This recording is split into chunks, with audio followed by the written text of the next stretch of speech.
Aquí en La Máquina de Pensar continuamos hablando, ustedes ya lo saben, de este escritor húngaro Sándor Márai, que nació en 1900 y murió en 1989.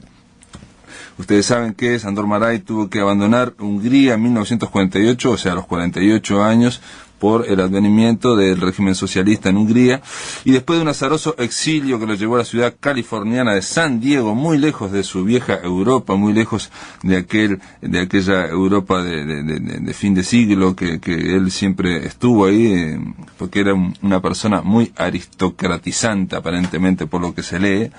Pasó ahí en Estados Unidos sus últimos años en un aislamiento casi absoluto. Privado de su público natural, Márai escribió 5 de los 6 tomos de sus diarios en el exilio, ¿no? Ella había publicado en Hungría el primer tomo. Y el último tomo de estos diarios fue redactado entre 1984 y 1989. Se trata de un testimonio apasionante y conmovedor de un hombre decidido a enfrentarse con la muerte. Alterna recuerdos personales, instantáneas reveladoras de la vida cotidiana, con comentarios sobre diversos temas, en fin, sobre todo la enfermedad y muerte de su amada esposa, Lola Matzner, que lo acompañó durante 62 años y con el que Márai refleja ahí en esos diarios el luto y la soledad cada vez más insoportable. Estoy esperando el llamamiento a fila, dice Márai, no me doy prisa, pero tampoco quiero aplazar nada por culpa de mis dudas. Ha llegado la hora. Escasas semanas después de esta anotación, Sándor Márai se quitó la vida con un disparo, estaba solo y se suicidó a los 89 años. Para hablar de los diarios de Sándor Márai, para hablar de este escritor húngaro, estamos comunicándonos con Quito, con Ecuador, para hablar con el crítico literario Osvaldo Paz. ¿Cómo andás, Osvaldo? Hola, qué gusto saludarte a ti, a los oyentes de tu radio, a nuestro común amigo Carlos del Chinote y a su magnífica página Espacio Latino, y bueno, listo para conversar un poco de Sándor Márai. Es cierto, Osvaldo Paz y Miño es un crítico literario, y es cierto que entramos en contacto a través de las páginas de Carlos Echinope, Letras Uruguay, ahí en donde tenés bastantes artículos de reseñas literarias. Entre otros, tenés un artículo, Osvaldo, sobre los diarios de Márai, el último tomo, 1984-1989. Vos hablás ahí de párrafos estremecedores en una existencia vibrante.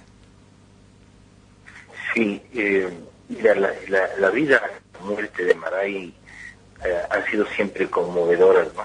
Yo tuve el primer encuentro con él a partir de su libro, El último encuentro.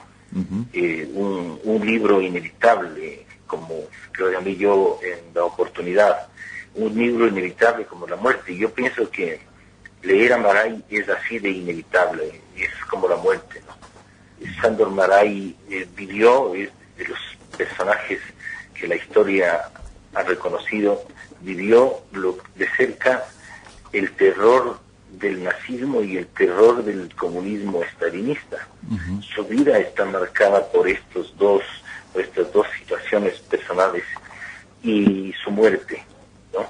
No hay que olvidar que fue intención de los comunistas rusos que Sándor Márai desaparecía del mapa, que se olvidara de él todo lo que había escrito, porque él siempre se rebeló contra estos fascistas que se habían instalado en su patria, y que para él en alguna parte de sus párrafos señala que fueron peor experiencia que los nazis directamente, ¿no?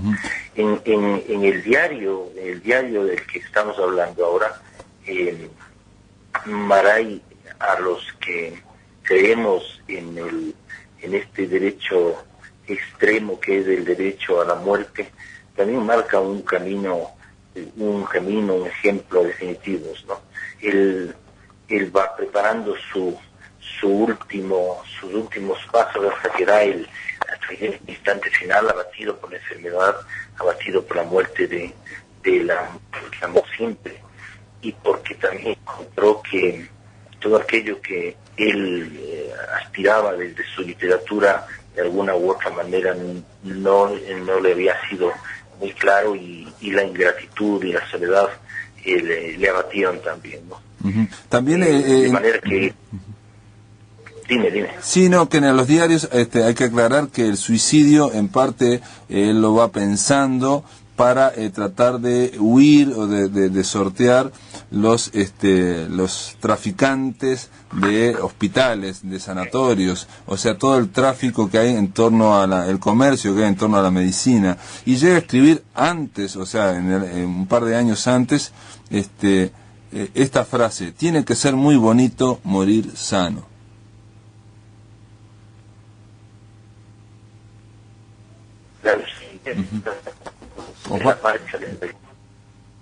Sabes que hay problemas de comunicación, Osvaldo Paz y Miño. Hola. Vamos a intentar llamarte de nuevo, Osvaldo, cortada la comunicación, y te llamamos de nuevo para hablar de los diarios de Sándor Márai. Mientras tanto, yo les voy a leer, amigos, amigas, simplemente un momento de los diarios. Se trata de un escritor que siempre hizo 6 tomos de su vida en diarios, y en un momento, en el 11 de enero del año 84, plantea esta anotación: casi nunca vuelvo a abrir mis libros publicados hace tiempo, pero hoy estaba buscando algo en los diarios de 1943 y 1944. Y en un momento dado determinado leí las siguientes líneas: he vivido 43 años, y si me queda lo mismo por vivir, llegaré a los 86, seré más sabio, más feliz, habré resuelto mis dudas sobre Dios, la gente, sobre la naturaleza y sobre lo sobrenatural. No creo, la experiencia requiere tiempo. Sin embargo, el tiempo, más allá de cierto conocimiento, no ofrece una experiencia más profunda. Simplemente seré mayor, ni más ni menos. Osvaldo Paz y Miño, estaba leyendo una parte de estos diarios donde él hace referencia a diarios del año 43 y donde se plantea qué va a hacer cuando sea mayor. ¿Hola? Ahora sí. Sí, bueno, ahora te escucho bien. Ya. Yo te decía que... Sí. Márai es el escritor, en sus diarios él es el escritor en solitario, ¿no? Que hace el ejercicio de voyeur de sí mismo. Él hace declaraciones íntimas que se ponen al descubierto cuando se ve atrapado en esos horarios nocturnos, ¿no? Él hace filtraciones de ese amor inmenso que sentía por su mujer, el hecho abominable de la enfermedad, esas lágrimas que él vierte en el momento que escribe y describe su vida, en la que él ya no quería verse envuelto porque veía en la enfermedad un reflejo concreto de la miseria humana, ¿no? Y veía también en la enfermedad el hecho inhumano de que los hombres rechazamos a los viejos y a los enfermos. Entonces, él consideró que el poner fin a la vida de mano propia era el mejor camino. Y así actuó. Es impresionante cómo él, tú me imagino ya lo has descrito, va dando los pasos necesarios hasta adquirir el arma con la que en algún momento él va a quitarse la vida, ¿no? Hay un escritor francés que he leído una obra hace poco que me recordó mucho a Márai y la he mencionado. Es un escritor que previo a Márai optó por la misma vía, y la obra se llama Mi suicidio. Él es Henry Roder, y de la misma manera que Márai, él en una obra más pequeña también está diciendo a su leyente cómo está preparando el suicidio, y coincidentalmente las razones que Márai tiene y las que el escritor acaba de referir también son de alguna manera que vienen a ser las mismas. Entonces, mira, leer la obra de Márai, que la rescata una editora, concretamente Salamandra, para que podamos, los que hemos podido disfrutar de sus la rescatan del olvido, la que le quisieron someter los intolerantes, fue para el mundo literario, para los que estamos vinculados a las lecturas, en realidad haber recuperado un patrimonio de la humanidad cultural de la humanidad. Si tu programa es para promover eso, para promover lecturas, creo yo que desde aquí y con toda la modestia del caso, cabe decir que no se puede perder a Maray, que la cita con Maray es como la cita con la muerte, es una que no hay cómo evitar. Muy bien, Osvaldo Pacimiño, te doy las gracias por tu participación acá en La Máquina de Pensar desde Quito, Ecuador. Te doy las gracias y sobre todo por esa recomendación. Durante esta semana lo hemos recomendado, pero bueno, has dejado bien claro por qué es inevitable casi leer a Maray. Te mando un abrazo grande. Yo igual a ti, a tu pueblo, a tu programa y a los amigos que tenemos en común. Espero que podamos conversar en cualquier momento otra vez. Gracias. Muy bien, amigos, amigas, les quiero leer simplemente unos fragmentos de este diario en el cual Sándor Márai habla de su mujer, Lola, que está cada vez más enferma, está en el sanatorio, y dice Sándor Márai: hoy está tranquila. A la pregunta de si tiene dolores, contesta simplemente no. Señal de que ha entendido mi pregunta. Durante largo rato se queda inmóvil, como si durmiese.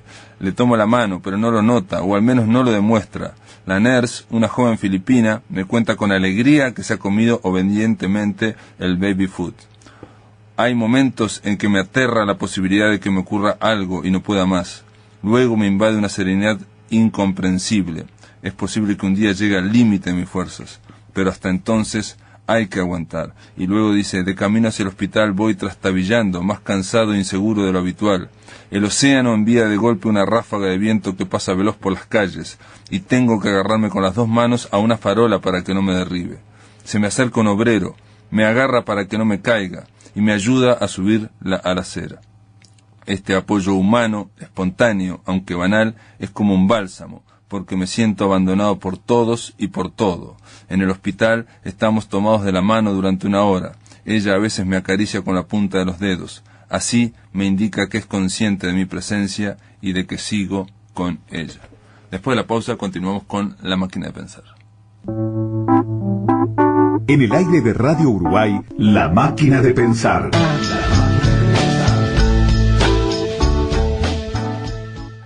Una experiencia única. Recorrer un poco el trayecto opuesto a lo que sería un unplugged. Un show exclusivo donde la virtuosa ejecución y la exquisita composición guardan un delicado equilibrio.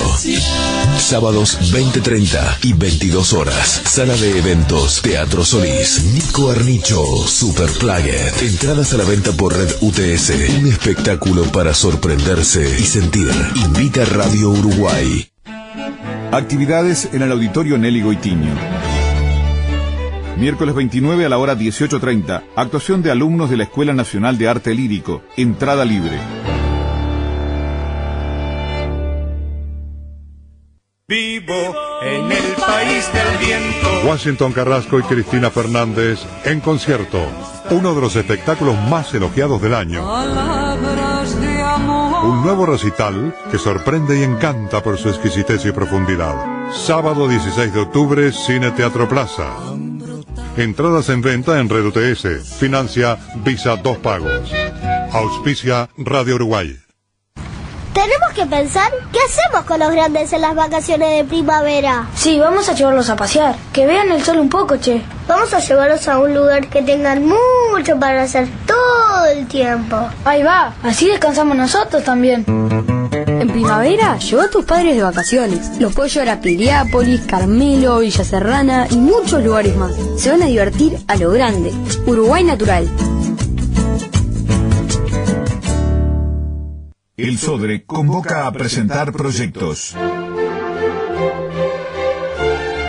El SODRE comunica que recibirá proyectos de los interesados en participar en su temporada de Cámara 2011, que se realizará en el Auditorio Nelly Goitiño. Los mismos deberán ser presentados entre el 1 de septiembre y el 15 de noviembre del presente año en Dirección Artística del SODRE, Auditorio Nacional Adela Reta, Andes esquina Mercedes, piso 3º. Los proyectos serán analizados por la dirección artística y oportunamente se comunicará a los seleccionados.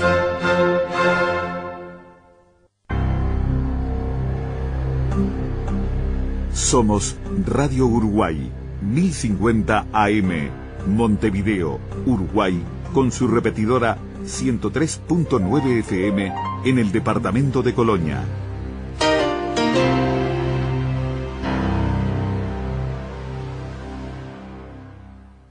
Atención, charlas, entrevistas o columnas que te perdiste o que querés volver a escuchar, las encontrás en el blog de La Máquina de Pensar. Ingresá a piensamáquina.blogspot.com y bienvenido al corazón de las palabras.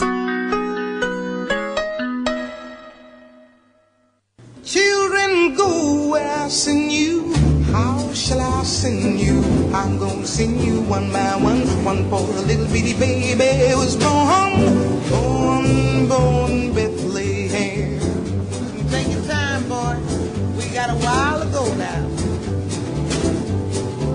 Children, go where I send you.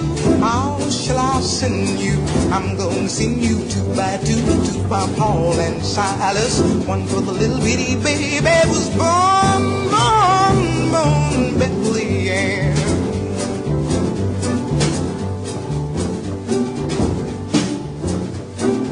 You ever been to revival meeting? I bet you don't even know what I'm talking about. Well, you in one right now.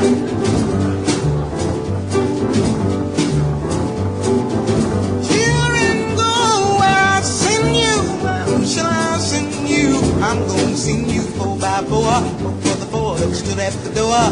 For the Hebrew children, for Paul and Silas. One for the little bitty baby was born in Bethlehem.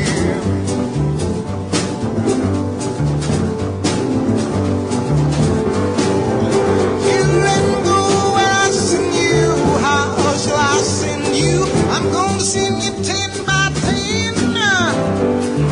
I'm gonna send you 11 by 11. I'm gonna send you 12 by 12. I'm gonna send you 10 by 10. I'm gonna send you 9 by 9. I'm gonna send you 8 by 8. I'm gonna send you 7 by 7. Sing you 6 by 6. I'm gonna sing you 5 by 5. I'm gonna sing you 4 by 4. I'm gonna sing you 3 by 3. I'm gonna sing you 2 by 2. I'm gonna sing you 2 by 2. I'm gonna sing you 1 by 1. I'm gonna send you none by none.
I Send You de Nina Simone. Estamos escuchando un tema que está notable, pero es larguísimo, le faltaban como un par de minutos, pero la verdad vale la pena.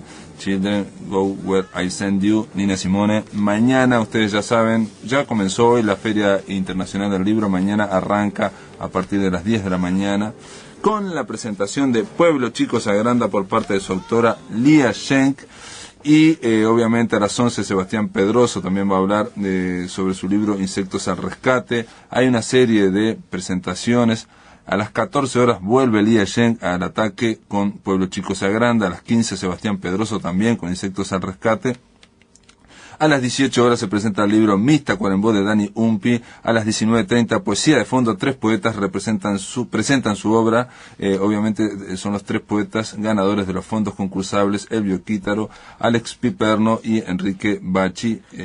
Después a las 20 horas lanzamiento de la colección No Me Olvides de la editorial Bueno, para hablar de esto, para hablar de cómo arranca la feria, estamos con una amiga del otro lado del teléfono. ¿Cómo andas, Lía Schenk? Bueno, ¿qué tal, Pablo? ¿Cómo estás? Muy bien, muy bien. Bien, bien, bien. Muy bien, gracias por la invitación. Lía, presentamos, arrancás vos en la feria a las 10 de la mañana, mañana jueves. Sí, un poco tomaba conciencia ahora cuando vos decías, sí, no, yo sabía que iba a estar el primer día, pero escuchado así a las 10 de la mañana, es fuerte. A las 10 de la mañana y a las 14 horas, ¿no? 14, tenés dos turnos. Doblete, sí.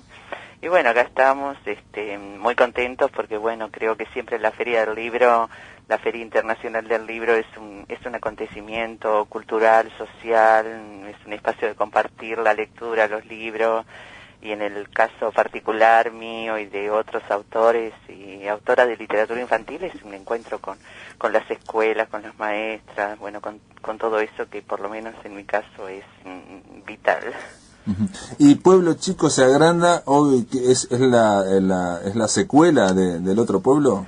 Pues yo creo que sí, un poco lo que yo explico acá es que se agranda porque, mira, ¿sabes lo que pasaba en Pueblo Chico? Que el libro anterior, Historias de Pueblo Chico, se contaban cosas muy divertidas, muchos personajes, y bueno, resulta que entonces otros personajes aparecen en estas historias nuevas y se agranda porque en realidad un día se dieron cuenta que Pueblo Chico no tenía museo y un poco vieron que si un lugar no tiene museo, bueno, algo le falta.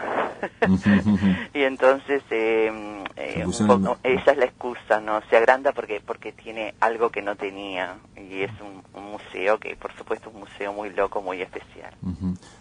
Supongo yo que también te da para obviamente hablar de museo, estamos hablando de memoria.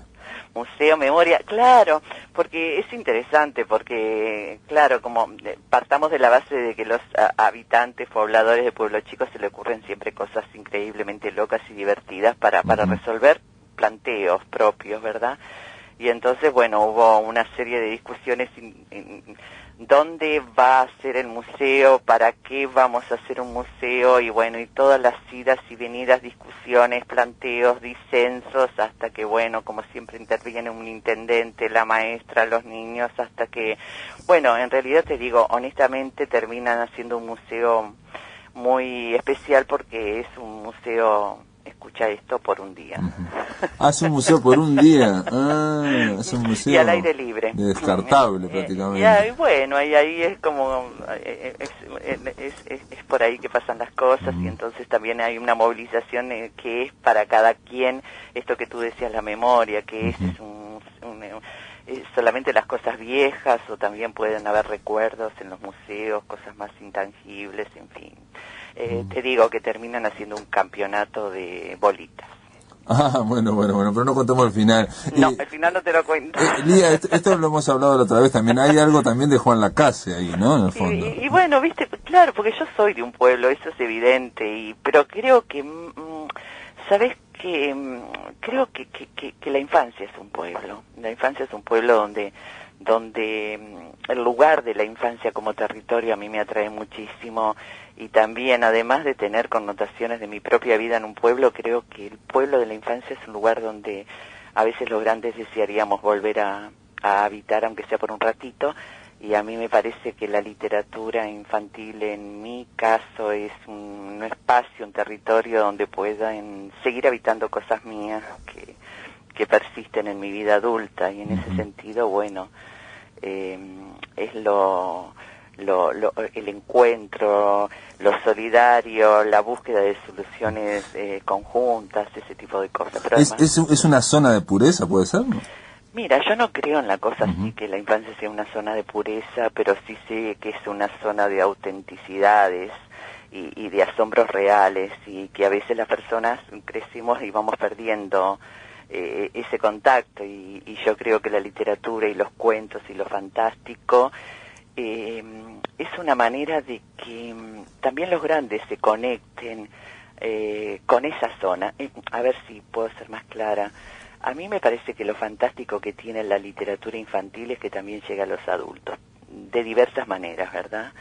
Siempre que un adulto es mediador de la lectura, de alguna manera tiene un contacto con ese libro, de alguna manera establece un vínculo con el libro que adquiere para su hijo, para su sobrino, para su nieto, para su alumno, ¿verdad? Y a mí eso es lo que me encanta de la literatura infantil, que los adultos, queriendo ser mediadores ante los niños, terminan siendo los niños mediadores frente a los adultos. No sé si es claro lo que digo. Había un escritor argentino que decía que de literatura infantil él la definía como una literatura que también es para niños. Claro, bueno, por ahí pasa lo mío conceptualmente hablando, digo, o por lo menos un aspecto de lo que yo entiendo de todo esto, porque no conozco madre, padre, adulto, abuelo que de verdad no, cuando comparte una lectura de un cuento o de una, vamos a tomar el caso de cuentos, ¿verdad? No establezca una conexión con esa propia zona de la cual hablábamos. Y a mí me parece que en ese sentido la literatura infantil es amplísima, vastísima y muy profunda. Está hecha la presentación, ustedes ya saben, el día digo, obviamente esto es para niños a partir de 6 años, o sea, pueden ir gente de 60 años, 70. Sí, me encanta. Pueden ir mañana jueves 30 a las 10 de la mañana en el Salón Rojo y a las 14 horas en el Salón Rojo. No, yo quería un poco terminar hablando con Lía, porque Lía es una amiga nuestra y hace poco se nos fue un amigo que es Carlos Brandi, que yo me venía acordando hoy, algo de Carlos Brandi que es el tono de humor que tenía ese hombre, siempre tenía un tono de humor como muy arriba, ¿no? Sí, es fantástico, porque una de las cosas que extraño en esta partida, ¿no?, es que justamente siendo una persona de una profundidad y de una altura poética enorme, tenía justamente ese humor con el cual yo me encontraba muy cómoda, y muchas veces le leía los cuentos infantiles y bueno, te lo cuento a ti ahora y a la vez, y me parece que lo escucho reír, ¿no? Porque es esa cosa poética de sorpresiva que Brandi en cualquier momento irrumpía con un algo que te conectaba con una zona mágica. Yo diría que mágica. El humor de él era muy, muy, muy mágico. Y justamente hoy hablando con Ricardo Pallares, también amigo, también poeta, cómo lo extrañamos, ¿no? Pasás por un lugar y decir, acá estaba. Pero él se conectaba mucho. Él siempre me decía, ¿qué estás haciendo para los niños? ¿Qué estás haciendo? ¿Y cómo es? ¿Cómo se te ocurre? Mirá, no sabía que le gustaba tu producción. Yo sé que te impulsaba mucho también el tema de poesía, de tu poesía, ¿no? Sí, también eso es cierto, sí. Pero él confesaba muchas veces que esta cosa de lo infantil, bueno, por el tipo de lector que era él, ¿no? Él y por sus recuerdos de infancia, ¿no? La magia, yo qué sé, recuerdo a veces caminando por las calles contándome qué fue lo primero que había escrito una vez cuando estaba en la escuela, y siempre eran cuentos y cosas con mucho humor. O sea que también creo que él, esa beta, si no la tenía como escritor, sí la tenía como escucha, como lector, o como una cosa vivencial de su vida infantil, ¿no? Sí, me estoy acordando, ahora te escucho, de que Mario Lebrero planteaba de que para escribir había que tratar de conectarse con la imaginación personal, con el ser interior de uno, ese ser que estamos de alguna forma estamos aludiendo. Y me acuerdo que una vez hablando con Brandi, con Carlos Brandi, él me decía que había se había conectado a tal punto en algún momento que había estado como 2 días hablando sin parar. O sea, conectándose con, decía, hasta con su inconsciente, ¿no? Sí, pero a veces decía que paraba, que paraba porque era como demasiado también, que era un caudal impresionante de información profunda que recibía, y entonces decía, bueno, pues por un tiempo no voy a escribir. Sí, ahora, eso es lo que explicaba también una persona que un escritor muy prolífico, ¿no? O sea, que alguien que escribió mucho y que hasta el último momento estaba incluso participando en un concurso español. No te imaginas, ¿no? Lo que sí, eso fue increíble, porque además con la ilusión y con la pasión con que hacía las cosas, porque bueno, tú dices, alguien participa en un concurso y bueno, eso sucede a cada rato y todo el tiempo y en todo momento, y en todas partes, ¿verdad? Pero digamos, a mí lo que me conectaba y a veces como lo apoyaba en esos intentos es la pasión con la cual él decidía participar en un concurso, porque además era muy cómico. Una de las bases de ese concurso donde él participó, y decía que en el caso de ganar, el autor, la persona que ganaba tenía que ir a España. Escúchame. Y el concurso era en Huelva. Y entonces yo simplemente decía, ¿y cómo harías, Carlos? Y entonces él decía, no sé, pero eso lo pienso después. Y yo acordaba con eso. Le digo, tenés toda la razón del mundo, eso se piensa después. Pero digamos, ahí había un orden de pasión, no era el solo hecho de participar. No sé si es claro lo que quiero decir. Sí, está claro. Pero a mí con la actividad, por mantenerse en la actividad. Y ¿no? me convocaba esa ilusión, ¿no? No sé, que alguien tenga 87 años y toda una vida azarosa detrás y que esa ilusión. Bueno, esto es lo que te decía hoy de esa zona de la infancia. A mí me parece que eso es infancia. Cuando yo digo esa zona del asombro, de lo auténtico, de lo mágico, digo esto, tener 87 años y decidir con pasión algo. Muy bien, Lía Yen, que está hecha la invitación, la reitero, mañana en la feria pueden ir a hablar con ella, pueden y pueden hablar directamente con Lía Yen, el Salón Rojo a las 10 de la mañana, o si quieren ir después de comer pueden ir a las 14 horas. Pueblo Chico se agranda, lo presenta Lía Yen, va a estar conversando ahí con niños de todas las edades. Bueno. Te mando un beso grande. Igualmente, gracias. Chao. Chao. En el aire de Radio Uruguay, La Máquina de Pensar.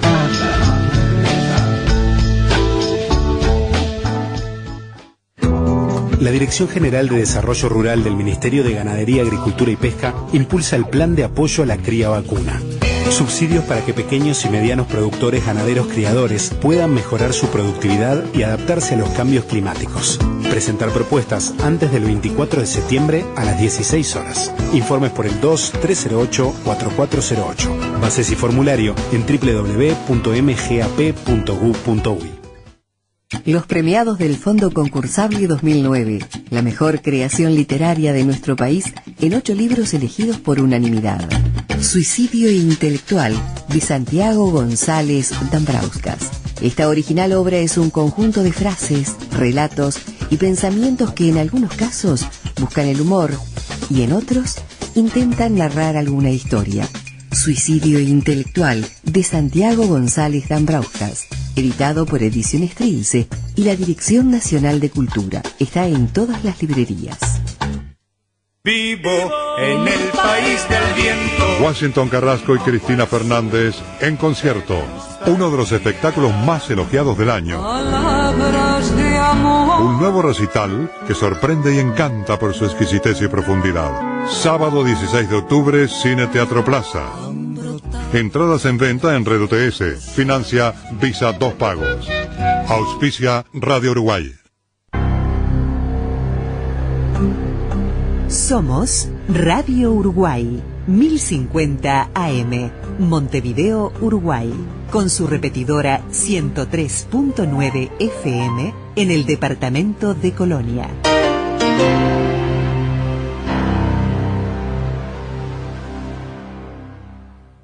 Atención, charlas, entrevistas o columnas que te perdiste o que querés volver a escuchar, las encontrás en el blog de La Máquina de Pensar.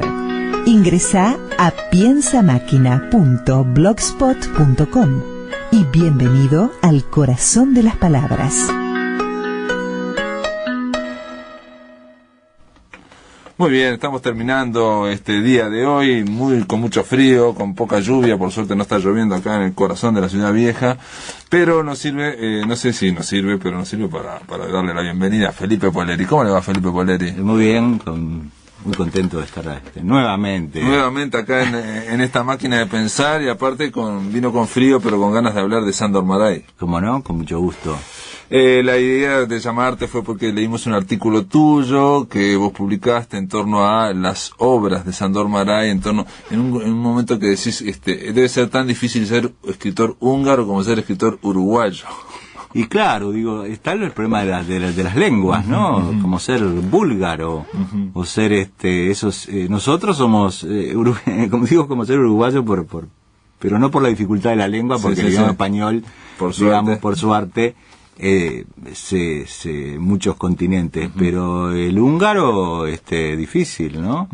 Me acuerdo que Magritte decía que difícil debe ser hoy ser un escritor búlgaro, porque solo podemos pasarlo a húngaro, claro, o a checo, o a, ¿no? Él dice, Sándor Márai en sus diarios, dice en el momento, lee un libro que le mandaron de Hungría, ¿no? Y dice, las palabras desprenden un aroma que me recuerdan al pan húngaro recién hecho. Mi hermosa patria, la lengua húngara, ojalá pudiera retenerla hasta el último momento. Claro, lo que pasa que él, como vivió tantos exilios, y pasó las últimas décadas en 41 años en Estados Unidos, hasta que se suicida, ya muy, muy anciano. Claro, era su lengua perdida, y la lengua que escribió toda su obra, y que fue rescatada, digamos, en forma póstuma, prácticamente. Digo, era muy famoso en Hungría. En su momento fue muy famoso, aparentemente, incluso en en Europa Central, claro, fue traducido, pero estamos hablando de la década del 30, 40. Claro, después cuando es borrado, primero con el régimen pro-nazi, y después con el régimen comunista, es prohibido. Él con el primer régimen profascista o pronazi, se exilia a Francia. Después vuelve y viene el estalinismo y se tiene que ir de nuevo en el 48. Y su obra no se habla más, pasa a la nada. Y vivir en esas condiciones, yo me imagino que la escritura del exilio suele ser muy difícil, ¿no? Y más un escritor que su propio país no podía tener ninguna resonancia, o sea, toda su fama, la fama de que goza actualmente es póstuma, no pudo verla, ¿no? Y que empezó con la traducción en Italia de El último encuentro, o sea, justo esa novela fue la que le abre la fama, digamos, o el prestigio que genera otras traducciones. Claro. Es más, Taco Larreta dijo una vez que lo entrevisté hace un par de años, que para él, Sándor Márai capaz que eso es una invención de Roberto Calasso, que es el editor y traductor de El primer Márai, ¿no? O sea, ¿de dónde saca este hombre todos esos libros? Claro. Si no, yo a medida que fueron saliendo los libros, yo pensé que cuando hice esa crítica pensé que eran 4 o 5. Sí. Pero siguen saliendo libros y libros y libros y libros. Se ve que escribió mucho. Mucho. Es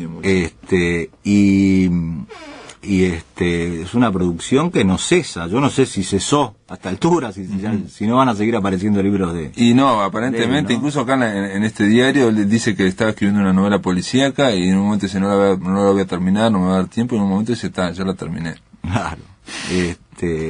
Yo me imaginé que eran pocas novelas, incluso cuando hice esa crítica la hice en base a que eran esas novelas. Después salieron... Vos decís una cosa interesante, me interesa de tu artículo, me parece interesante, porque uno siempre tiene tendencia, o quizás en estos tiempos tenemos tendencia a, digamos, al ditirambo, a decir, a los elogios máximos, ¿no? Todo, entonces, Sándor Márai se fue presentado como un clásico, el último clásico vivo, un clásico redivivo. Entonces vos decís en un momento que, bueno, que las 4 novelas que planteas vos, que creo que eran la mujer justa, era la hermana, la hija, uno era la novela sobre Casanova, el amante Bolzano, la otra era La herencia de Star, y la otra era Divorcio en Buda. Claro, y el último encuentro. Entonces vos planteás que esas 3 novelas están bien, estarían mejor que el promedio normal, pero que en algún le falta o le sobra, ¿no? Y como que él iba experimentando hasta que llega al último encuentro en el año 42 y cuaja una obra que está bien. Maestra, ¿no? Esa es una novela... Claro, yo pienso que siempre pasa eso, ¿no? Cuando se redescubre a un autor, bueno, aparece, incluso hay intereses comerciales. Sí. Cuando reaparece un autor, o se lo descubre, y muy justamente, bueno, un autor excelente, pero bueno, el mundo se va para el otro lado, no hay otro escritor, ni hubo como Márai, hubo, evidentemente, y hay. Es muy bueno. Yo lo que pasa que para mí es como el representante de esa burguesía europea, extremadamente culta, refinada, que desaparece casi con él, digamos. Esos grandes escritores europeos, extremadamente cultos de extracción burguesa, y además muy conscientes de ella, y que eran sumamente cultos, cosa que ahora no tenemos. Ahora la burguesía no es culta. Él lo plantea como hasta como un valor ser burgués, frente al campesinado que no quiere cambiar nada, o que quiere un pequeño acomodo. En esa época era una clase todavía pujante, todavía ilustrada también, ¿no? En un momento te voy a leer una entrada de este diario para que vean, también hay como una cierta estilo aristocratizante también, ¿no? Él dice en este momento, en el diario, el 31 de marzo del 84, dice: para Schopenhauer, los bípedos, ¿no? Los humanos, excepto, claro, él mismo y tal vez Kant, los hombres son parásitos mezquinos, bestiales, codiciosos e ignorantes. Y la gran mayoría, dice Márai, sin duda lo es. Sin embargo, Schopenhauer parece olvidar que no es la mayoría la que cuenta, sino siempre y en todos los tiempos aquellos pocos que son diferentes. Claro, sí, es una posición, bueno, sí, se podría decir aristocratizante, pero no está hablando de una aristocracia de clase, está hablando del origen de la palabra aristócrata, los mejores. Los mejores, el grupo de los mejores. El grupo de los mejores. No es clasista, digamos, sino Exacto. El grupo de los mejores. Y en esa época la burguesía, y él es un representante consciente y fiel, y uno lee los libros, las costumbres eran además burguesas, eran muy refinadas, y había todo un estilo de vivir que conllevaba también sus responsabilidades, ¿no? Si uno era un burgués tenía que vivir de acuerdo a eso, a toda una ética de la burguesía a la que tenía que responder, o sea, eso se ve muy bien en el último encuentro, quizás, ¿no? ¿O no? Claro, bueno, ya ahí está, digamos, de alguna manera es un aristócrata, pero digo, hay toda una ética, ahí en el último encuentro trata todos esos temas, ¿no? La amistad, la lealtad, el amor, y sobre todo el tema central de Márai, que es vivirla, o sea, conocer la totalidad de uno mismo. A veces se necesita otro. En las novelas de Márai siempre hay como el otro que viene a completar la propia vida, que viene a hacer las revelaciones que completan, que uno no sabe sobre sí mismo, y que le dan la totalidad de la propia vida. Eso es lo interesante, ¿no? Digo, en Márai siempre está como la necesidad ética y vital de conocerse, de conocer cómo fue su vida, qué hizo de su vida. Esa es una responsabilidad que, según Márai, todos tenemos, ¿no? Y a veces necesitamos, en el último encuentro, en realidad lo que hace el personaje es monologar. Claro, el otro lo mira. Sí, lo mira y asiente o niega. Asiente o niega, pero es esa noche que se da ese personaje para ver la totalidad para poder por lo menos digamos hablar de toda su proyección o todo lo que él imaginó que había vivido en estos 43 años. Entonces lo hace como una gran construcción, ¿no? Él va desarrollando todo lo que él cree que pasó desde la niñez hasta ahí, hasta donde está hasta esa mesa, y el otro, bueno, asiente o no, digo. Claro, y después incluso no sabemos qué piensa el otro, ¿no? Claro, como de alguna manera el otro le hace de espejo, y de ese espejo que permite que el personaje logre llegar a verse totalmente, ¿no? Que hay que aclarar, digo, por ejemplo, en el último encuentro, yo digo, en otras novelas de Maray, que lo argumental no es tan importante como lo que decís vos, conocerse a sí mismo. O sea, el personaje empieza a hablar de todo lo que piensa, todo lo que... Y es eso la novela, ese es el ser, ¿no? Pasa en las otras también, ¿no? Siempre hay encuentros que en ese encuentro el personaje se conoce, ¿no? Aunque sea con un enemigo o con una persona que la esté engañando a la otra, bueno, ese engaño también formó parte de su vida, y la otra, y capaz el engañado también lo aceptó. Entonces, de alguna manera, ese encuentro permite que el personaje se vea en su totalidad, vea el transcurrir de su vida, las decisiones buenas, las decisiones malas. También hay que hablar de que Sándor Márai llevó siempre diarios, esos diarios de los 6 tomos, creo que uno solamente lo escribió en Hungría, los otros 5 fueron en el exilio, y tiene que ver con también esa tratar de dar constancia de todos los cambios que él va generando, ¿no? Claro. Sí, se ve que había un continuo autoexamen. Por ejemplo, acá dice, te digo un detalle nomás, que lo estaba leyendo antes de la pausa, porque incluso hace dialogar sin querer un diario del año 84 con otro del año 43. Claro. ¿No? Que cuando se plantea que si cuando él tenía 43 años se pregunta, ¿qué voy a hacer yo cuando tenga el doble?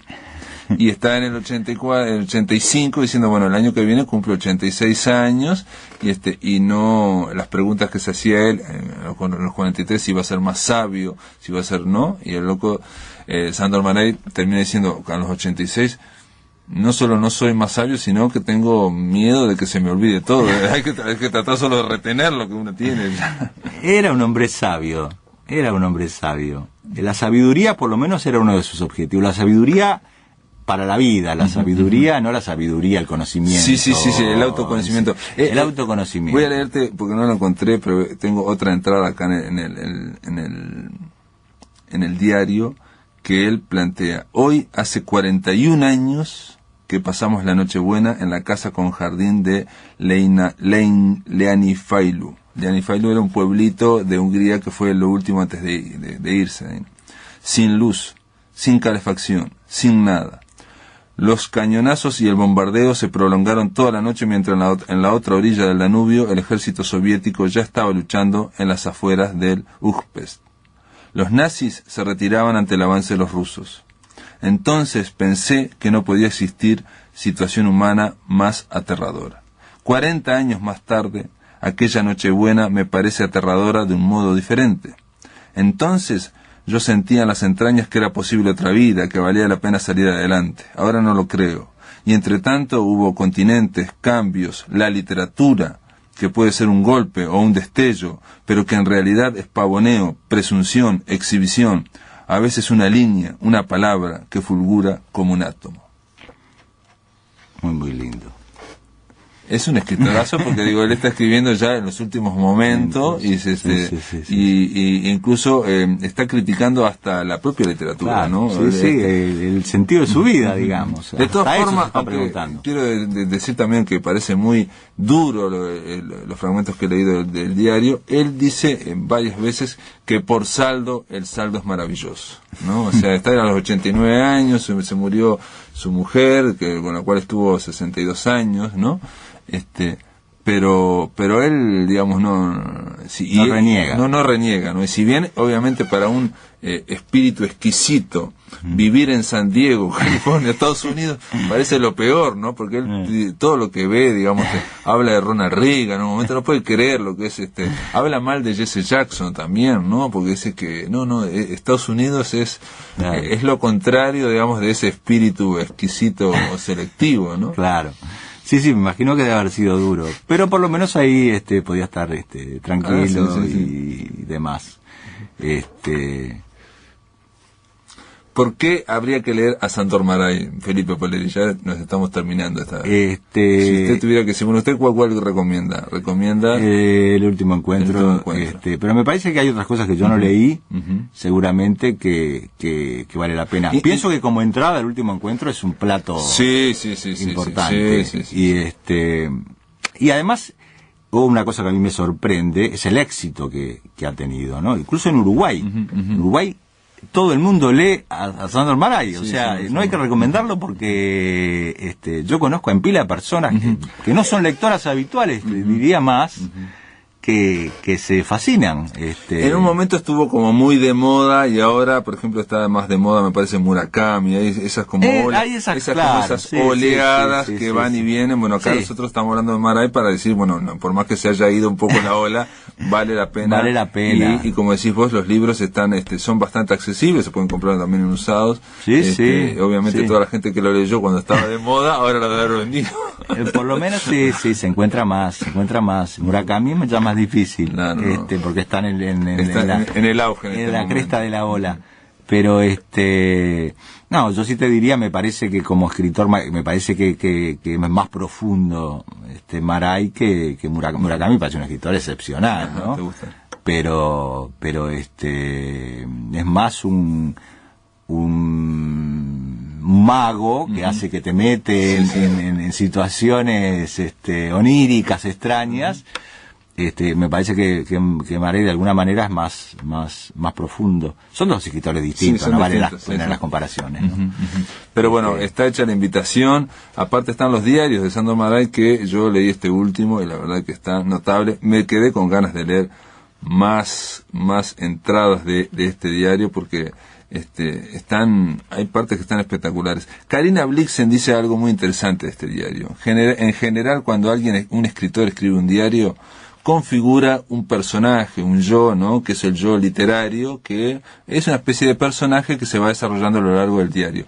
A ella le parece, ¿no? En un artículo Karina Blixen decía que este diario es importante porque ese yo literario se va deshaciendo. El yo se está deshaciendo porque él ve terminar su vida, ve cómo agoniza su mujer, ve todo el comercio que hay alrededor de los sanatorios, de la medicina en Estados Unidos, ¿no? Tiene mucha plata.